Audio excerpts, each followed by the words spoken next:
Our coverage of Computex 2017 is brought to you by the Corsair One and Synergy. Check them out at the link in the video description.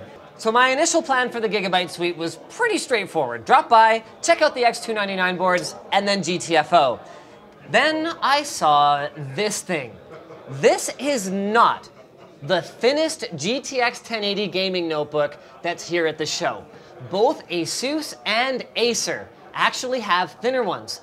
But Gigabyte's approach to NVIDIA's Max-Q design technology that they announced here, in my opinion, is a little bit better balanced. So yes, inside this device is a fully fledged GTX 1080 8GB GDDR5X overclockable graphics card. And while you might not be that impressed, because it is about a ½ centimeter thicker than Asus's design, in my opinion, they've made fewer gross trade-offs than both of the other guys, with a touchpad that's in a normal location and a massive 94 watt-hour battery.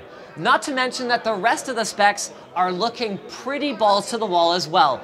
It's got a great mix of I/O with support for up to 3 external 4K displays. It's got 4 full-size USB ports in addition to a Type-C and a Thunderbolt 3 port. It's got HDMI out, it's got an SD card reader and hardline networking, making it suitable for workstation use. And that's not all that makes it suitable for workstation use. The 4K display might not be high refresh rate, which I would prefer, but it's Pantone certified, it's got a number pad, it's got programmable macro keys, and the whole keyboard is RGB backlit with a nice feeling touchpad that I wish was a little bit more responsive feeling, but these are small complaints because when you open this thing up, it has absolutely got it where it counts. To go along with the overclockable graphics card, they've got an overclockable Core i7 7820HK quad core, up to 64 gigabytes of DDR4 memory, and you can even swap them yourself because they're SODIMM based. They've got 2 M.2 slots with support for RAID 0,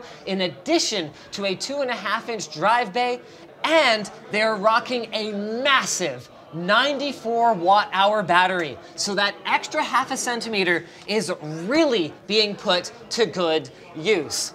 Now you aren't gonna get this for cheap. It's gonna cost over $3,000 US, but so far, this is looking like the best balanced thin GTX 1080 notebook that I've seen. It might seem a little kludgy that you got this little kickstand thing to get a little bit of extra cooling, but in my opinion, it actually feels less flimsy than Asus's vent that opens up when you flip open the display. So thanks for watching, and a huge shout out to Synergy for allowing us to be here at the show. Their software, which you can save 25% on at the link in the video description, lets you share a mouse and a keyboard across multiple PCs, even cross-platform, and to Corsair, whose Corsair One small form factor gaming PC looks and performs freaking fantastic. You can check that out down below as well.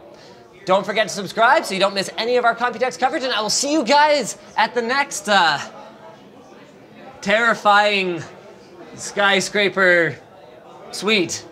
Man, it is a long way down.